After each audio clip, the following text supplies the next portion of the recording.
January 13th.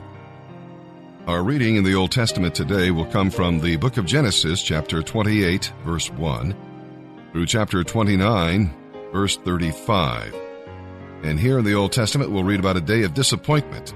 Jacob was a lonely fugitive, forced to flee from home. Even though he had left with his father's blessing, and Isaac knew what he was doing, Jacob faced an unknown future, and his brother still wanted to kill him. Not an encouraging beginning for a new chapter in his life, but God was still in control. We'll read about a night of discovery. Jacob was literally between a rock and a hard place, but that night Jacob made several discoveries that helped to change his life. He discovered that God was with him and working for him and had a perfect plan for his life. Jacob may have been separated from home, but he was not separated from heaven. The very angels of God were caring for him. When the night is the darkest, you see the stars the brightest. We'll read about a morning of dedication. Jacob began his day worshiping God and turning his hard pillow into a holy altar. He gave the place a new name, House of God. Wherever God meets us, that place becomes a holy sanctuary. Jacob's faith as yet was weak, but he did lay hold of God's promises, even if there is a bit of the bargainer in his vow to give God the tithe. Jacob was making a new beginning, and 20 years later, he would return to Bethel, a more mature believer. And as we press on into chapter 29 of Genesis, we'll see that Abraham's faithful servant had found a wife for Isaac, but Jacob had to find his own wife. God's plans are different for each one of us, and we must accept his will. We'll read about the guest. God's providence brought Jacob to the well just as Rachel was arriving. True to his scheming nature, Jacob tried to get rid of the shepherd so he could have her all to himself. It was love at first sight. That first month in Uncle Laban's home must have been heaven on earth to Jacob. But it didn't take long for things to change. We'll read about the worker. Jacob was not wealthy as Isaac was when he got his wife, so he had to work for his uncle to have the woman he loved. But love takes the burden out of work and makes time pass quickly.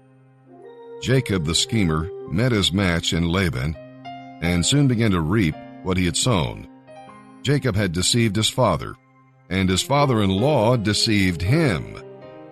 Make no mistake, you reap what you sow. We'll read about the father. The building of Jacob's family was vitally important to God's plan of salvation. The building of Jacob's family was vitally important to God's plan of salvation, for God would use the nation of Israel to give the world the Bible and the Redeemer. Although Rachel had great beauty, she was unable to conceive, while Leah gave birth to 4 sons, Reuben, Simeon, Levi, and Judah. The Lord was in control and had a special purpose for each son. And with that, let's begin today's reading in the Old Testament. January 13th. Genesis chapter 28, verse 1, through chapter 29, verse 35. So Isaac called for Jacob, blessed him, and said, "Do not marry any of these Canaanite women. Instead, go at once to Paddan Aram, to the house of your grandfather Bethuel, and marry one of your uncle Laban's daughters. May God Almighty bless you and give you many children, and may your descendants become a great assembly of nations. May God pass on to you and your descendants the blessings he promised to Abraham. May you own this land, where we now are foreigners, for God gave it to Abraham." So Isaac sent Jacob away, and he went to Paddan Aram to stay with his uncle Laban, his mother's brother, the son of Bethuel, the Aramean. Esau heard that his father had blessed Jacob and sent him to Paddan Aram to find a wife, and that he had warned Jacob not to marry a Canaanite woman. He also knew that Jacob had obeyed his parents and gone to Paddan Aram. It was now very clear to Esau that his father despised the local Canaanite women. So he visited his uncle Ishmael's family and married one of Ishmael's daughters in addition to the wives he already had. His new wife's name was Mahalath.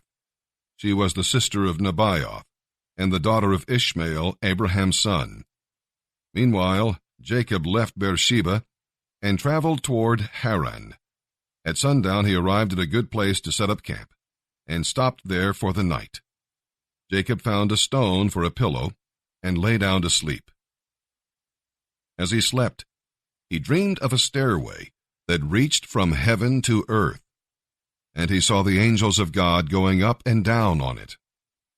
At the top of the stairway stood the Lord, and he said, "I am the Lord, the God of your grandfather Abraham, and the God of your father Isaac. The ground you are lying on belongs to you. I will give it to you and your descendants. Your descendants will be as numerous as the dust of the earth. They will cover the land from east to west and from north to south. All the families of the earth will be blessed through you and your descendants. What's more, I will be with you, and I will protect you wherever you go. I will someday bring you safely back to this land. I will be with you constantly until I have finished giving you everything I have promised." Then Jacob woke up and said, "Surely the Lord is in this place, and I wasn't even aware of it." He was afraid and said, "What an awesome place this is! It is none other than the house of God, the gateway to heaven." The next morning he got up very early. He took the stone he had used as a pillow and set it upright as a memorial pillar. Then he poured olive oil over it. He named the place Bethel, House of God, though the name of the nearby village was Luz.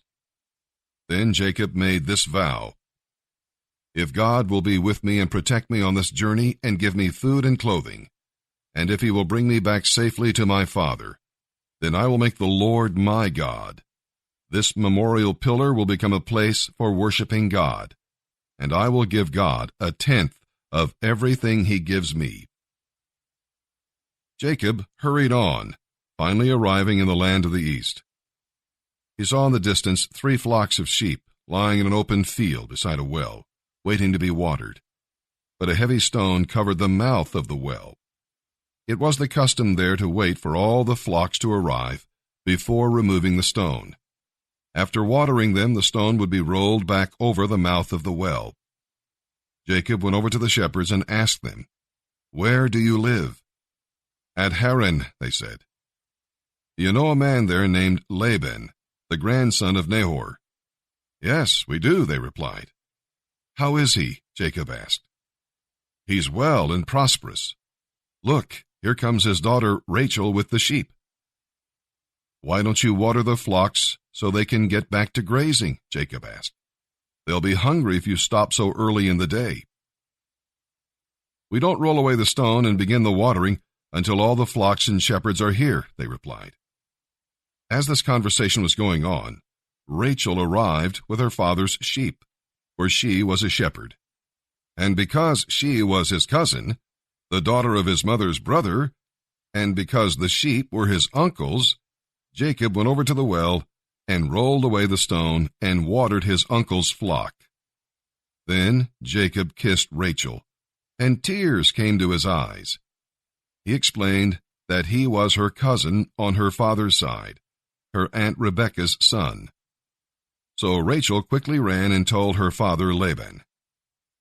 As soon as Laban heard about Jacob's arrival, he rushed out to meet him and greeted him warmly. Laban then brought him home, and Jacob told him his story. "Just think, my very own flesh and blood," Laban exclaimed. After Jacob had been there about a month, Laban said to him, "You shouldn't work for me without pay just because we are relatives. How much do you want?" Now Laban had 2 daughters, Leah, who was the oldest, and her younger sister Rachel. Leah had pretty eyes, but Rachel was beautiful in every way, with a lovely face and shapely figure. Since Jacob was in love with Rachel, he told her father, "I'll work for you 7 years if you'll give me Rachel, your younger daughter, as my wife." "Agreed," Laban replied.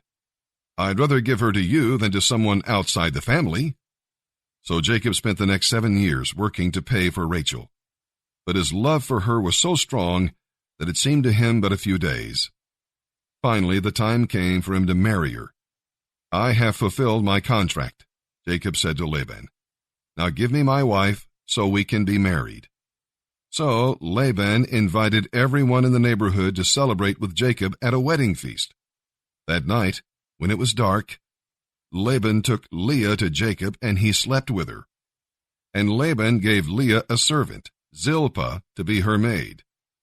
But when Jacob woke up in the morning, it was Leah. "What sort of trick is this?" Jacob raged at Laban. "I worked 7 years for Rachel. What do you mean by this trickery?" "It's not our custom to marry off a younger daughter ahead of the firstborn," Laban replied. "Wait until the bridal week is over, and you can have Rachel too. That is, if you promise to work another 7 years for me." So Jacob agreed to work 7 more years. A week after Jacob had married Leah, Laban gave him Rachel too. And Laban gave Rachel a servant, Bilhah, to be her maid.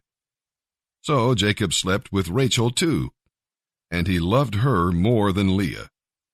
He then stayed and worked the additional 7 years. But because Leah was unloved, the Lord let her have a child, while Rachel was childless. So Leah became pregnant and had a son. She named him Reuben, for she said, "The Lord has noticed my misery, and now my husband will love me." She soon became pregnant again and had another son. She named him Simeon, for she said, "The Lord heard that I was unloved and has given me another son." Again she became pregnant and had a son. She named him Levi, for she said, "Surely now my husband will feel affection for me, since I have given him 3 sons." Once again she became pregnant and had a son. She named him Judah, for she said, "Now I will praise the Lord."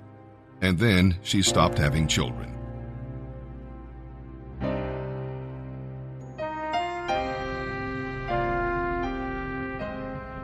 January 13th, Matthew chapter 9, verses 18 through 38. As Jesus was saying this, the leader of a synagogue came and knelt down before him. "My daughter has just died," he said, "but you can bring her back to life again if you just come and lay your hand upon her." As Jesus and the disciples were going to the official's home, a woman who had had a hemorrhage for 12 years came up behind him. She touched the fringe of his robe, for she thought, "If I can just touch his robe, I will be healed." Jesus turned around and said to her, "Daughter, be encouraged. Your faith has made you well." And the woman was healed at that moment. When Jesus arrived at the official's home, he noticed the noisy crowds and heard the funeral music. He said, "Go away, for the girl isn't dead. She's only asleep." But the crowd laughed at him. When the crowd was finally outside, Jesus went in and took the girl by the hand, and she stood up. The report of this miracle swept through the entire countryside. After Jesus left the girl's home, 2 blind men followed along behind him, shouting, "Son of David, have mercy on us." They went right into the house where he was staying, and Jesus asked them, "Do you believe I can make you see?" "Yes, Lord," they told him, "we do." Then he touched their eyes and said, "Because of your faith, it will happen." And suddenly they could see. Jesus sternly warned them, "Don't tell anyone about this." But instead, they spread his fame all over the region. When they left, some people brought to him a man who couldn't speak because he was possessed by a demon.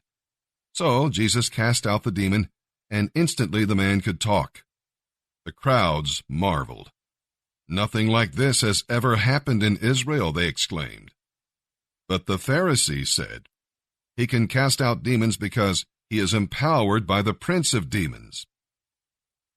Jesus traveled through all the cities and villages of that area, teaching in the synagogues and announcing the good news about the kingdom. And wherever he went, he healed people of every sort of disease and illness.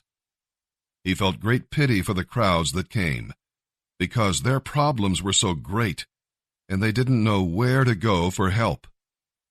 They were like sheep without a shepherd. He said to his disciples, "The harvest is so great, but the workers are so few. So pray to the Lord who is in charge of the harvest. Ask him to send out more workers for his fields."